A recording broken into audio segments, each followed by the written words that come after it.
In this episode, we're continuing directly from the last one by looking at what often happens after anxious thoughts start circling and why reassurance can begin to feel not just helpful, but necessary.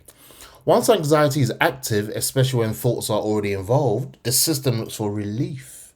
Not long term understanding, but immediate settling. Reassurance becomes one of the fastest ways to achieve that.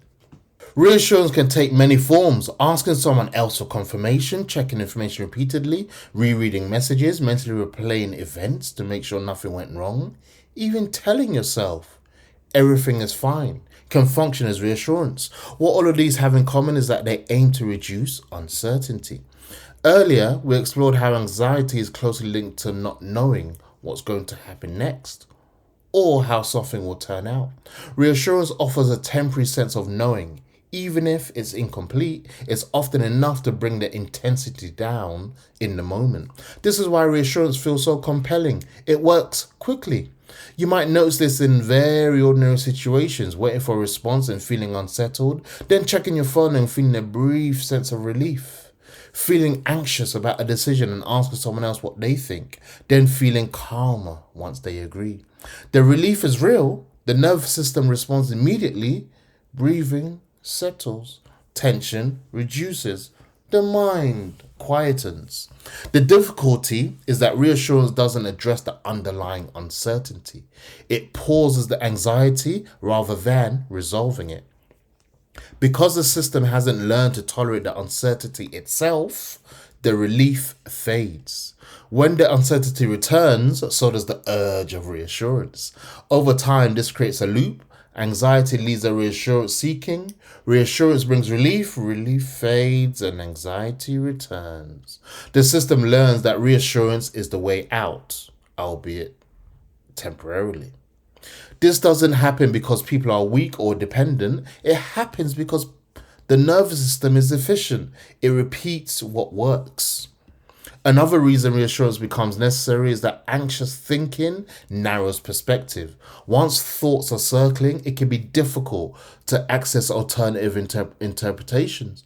Reassurance from outside can feel more trustworthy than your own internal judgment. You might recognize this when you already know the answer to something, but still need someone else to confirm it.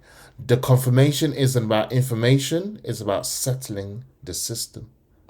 This is also why reassurance often needs to be repeated. The first reassurance settles the body. When the mind reactivates, reassurance is needed again.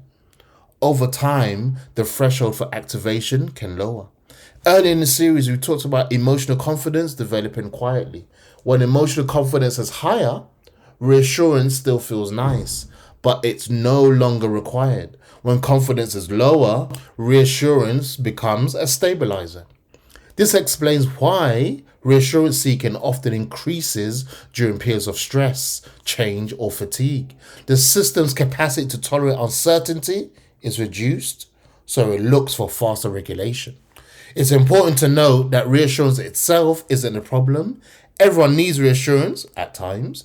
The issue arises when reassurance becomes the primary way anxiety is managed.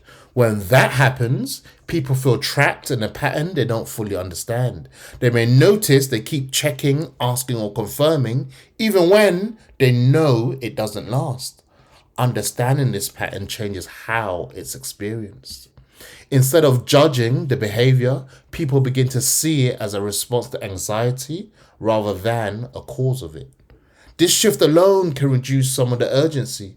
When reassurance seeking is recognized as a signal of activation, the focus moves back to what is driving the anxiety rather than how it's being soothed. Over time, people often find that they can delay reassurance slightly, not eliminate it, but pause before reaching for it. That pause creates space for the system to settle in other ways. As that capacity grows, reassurance becomes less central. It's still available, but is no longer the only route to relief.